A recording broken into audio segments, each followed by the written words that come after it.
شادی کے بعد لندن جانا پڑے گا اور کیا چاہیے؟ میں نے کہا امی میں اتنی دور نہیں جانا چاہتی، مجھے پاکستان میں ہی رہنا ہے۔ میری والدہ کہنے لگی، لو بھائی، لڑکیاں بیرون ملک میں رہنے کے خواب دیکھتی ہیں اور تمہیں پاکستان میں ہی رہنا ہے۔ دیکھو ابھی تو ایسا کچھ ممکن نہیں ہو سکتا، مستقبل میں ایسا ہو تو ہو، لیکن فی الحال 1 مہینے بعد تمہاری رخصتی ہے، اس لیے اپنی جاب چھوڑ دو اور شادی کی تیاریاں کرو۔ میری والدہ نے مجھے آفس جانے سے منع کر دیا تھا، حالانکہ میں نے کہا تھا کہ چند دن تو مجھے جانے دیں، لیکن نہیں، مجھے لے جا کے کچن میں کھڑا کر دیا۔ کہنے لگی، تھوڑا بہت کچھ پکانا سیکھ لو، ویسے تو باقی کا کھانا بنانا تمہاری پھپھو ہی تمہیں سکھا دیں گی۔ میں بے حد پریشان تھی کیونکہ میں یہ رخصتی چاہتی ہی نہیں تھی۔ مجبوراً اس دن کا سارا کھانا مجھے بنانا پڑا، جو میں نے جان بوجھ کے بد ذائقہ سا بنایا تھا۔ کھانا جیسے ہی ٹیبل پر لگا، سب لوگ کھانا کھاتے ہی آڑے ٹیڑھے منہ بنانے لگے۔ کہنے لگے، شفق، کھانا کیسا بنایا ہے تم نے؟ میں نے کہا، مجھے تو ایسا ہی آتا ہے۔ میں فیضان کو یہ ثابت کرنا چاہتی تھی کہ میں 1 نمبر کی بد سلیقہ اور پھوڑ ہوں۔ فیضان نے تو ایک ہی نوالہ لینے کے بعد ہاتھ کھینچ لیا اور کہنے لگا، توبہ توبہ، ایسا کھانا تو میں نے آج تک کبھی نہیں کھایا۔ شفق، تمہارے ہاتھ میں تو بالکل ذائقہ نہیں ہے، پتہ نہیں مستقبل میں میرا کیا بنے گا۔ دوسرے دن میری ماں نے سر پر کھڑے ہو کر مجھ سے کھانا بنوایا اور مجھے باتیں بھی خوب سنائی۔ تیسرے دن سمندر پر جانے کا پروگرام بنا لیا۔ میں بالکل بھی نہیں جانا چاہتی تھی کیونکہ مجھے سمندر سے خوف آتا تھا۔ میں سمندر کے پانی کے اندر کبھی بھی نہیں جاتی تھی۔ سمندر کی لہروں میں پاؤں رکھتے ہی میری جان نکلنے لگتی تھی۔ ایسا لگتا تھا کہ یہ سمندر مجھے بہا کر اندر لے جائے گا اور میں سمندر میں ڈوب کر مر جاؤں گی۔ شاید مجھے فوبیا ہو گیا تھا۔ میں سمندر کے پانی میں نہیں جا سکتی تھی، لیکن میری ماں زبردستی مجھے سمندر لے گئی۔ میں نے کنارے پر ہی چادر بچھائی اور وہاں پر کھانے پینے کا سامان رکھا اور بیٹھ گئی۔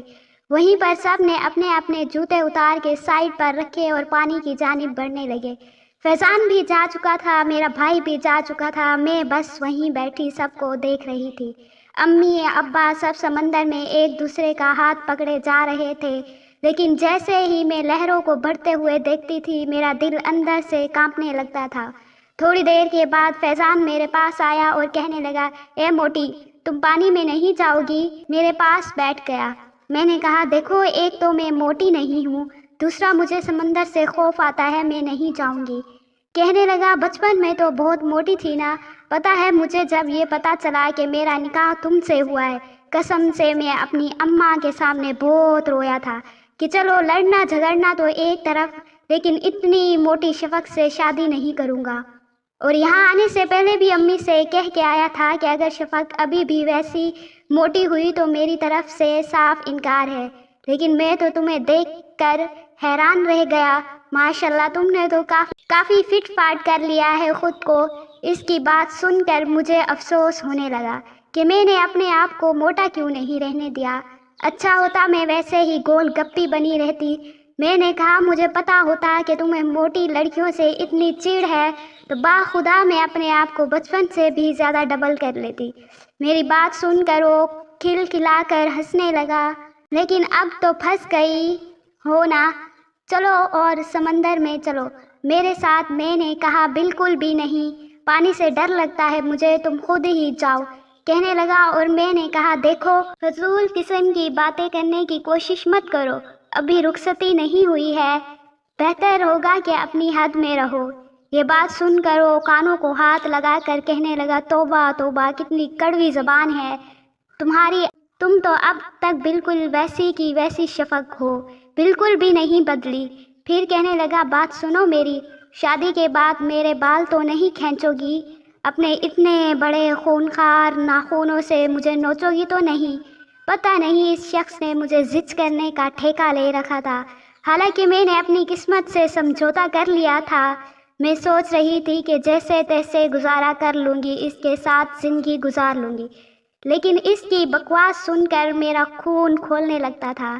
میں نے کہا، میں ایسا ہی کروں گی، اس لیے بہت اچھے طریقے سے سوچنا کہ تمہیں مجھ سے شادی کرنی چاہیے کہ نہیں۔ یہ بات سن کر وہ ہنسنے لگا، کہنے لگا کیوں، اب میں وہ دبلا پتلا سا فیضان نہیں ہوں، ذرا میرے ڈولے شولے تو دیکھو۔ ہاف ٹی شرٹ میں وہ اپنی فٹنس دکھاتے ہوئے مجھ سے کہنے لگا، جم جوائن کر رکھا ہے، اس بار نئے مقابلے کے لیے پورا تیار ہو کر آیا ہوں، اینٹ کا جواب پتھر سے دوں گا۔ تو پھر وہاں سے اٹھ کر چلا گیا۔ مجھے اس پر بے انتہا غصہ آنے لگا، جی تو چاہ رہا تھا کہ زہر کھا کے مر جاؤں۔ یقیناً اب یہ مجھ سے بچپن میں ہونے والے لڑائی جھگڑے کے گن گن کے بدلے لے گا، مجھے تانے دیا کرے گا، یہ مجھ سے شادی بدلہ لینے کے لیے کر رہا ہے، میری زندگی اجیرن بنا دے گا۔ میرا دل کچھ خوف زدہ سا ہونے لگا۔ میں یہ سوچ رہی تھی کہ ایسا کیا کروں کہ اس کے ساتھ رخصتی نہ ہو۔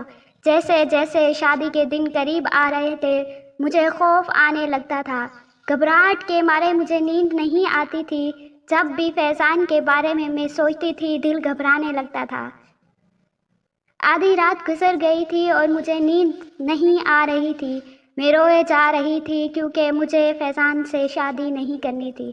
رات کو میں اپنے کمرے سے باہر نکلی، فیضان کے کمرے کے باہر جا کر کھڑی ہو گئی، اس کے کمرے کے دروازے پر دستک دی لیکن اندر بالکل خاموشی تھی، شاید سو رہا تھا۔ میں نے پھر سے دستک دی، کچھ دیر بعد کمرے کا دروازہ کھل گیا، اس کی آنکھیں نیند سے چور، بال بکھرے ہوئے تھے، شاید گہری نیند سے اٹھا تھا۔ میں روئے جا رہی تھی، مجھے یوں روتے دیکھ کر اس کی آنکھیں پوری کھلی، کہنے لگا کیا ہوا تمہیں شفق، کیوں رو رہی ہو؟ میرے چہرے پر بدحواسی چھائے ہوئے تھی، میں اس وقت تھر تھر کانپ رہی تھی۔ میری حالت دیکھ کر وہ کچھ پریشان ہوا، کہنے لگا کیا بات ہے شفق؟ میں نے کہا فیضان پلیز تم شادی سے انکار کر دو، میں تم سے شادی نہیں کیوں رو رہی ہو؟ میرے چہرے پر بدحواسی چھائے ہوئے تھی، میں اس وقت تھر تھر کانپ رہی تھی۔ میری حالت دیکھ کر وہ کچھ پریشان ہوا، کہنے لگا کیا بات ہے شفق؟ میں نے کہا فیضان پلیز تم شادی سے انکار کر دو، میں تم سے شادی نہیں کر سکتی۔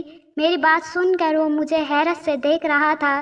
میں نے کہا پلیز، تر تر سے میرے آنسو بہہ رہے تھے، کہنے لگا اوکے اچھا اندر آؤ۔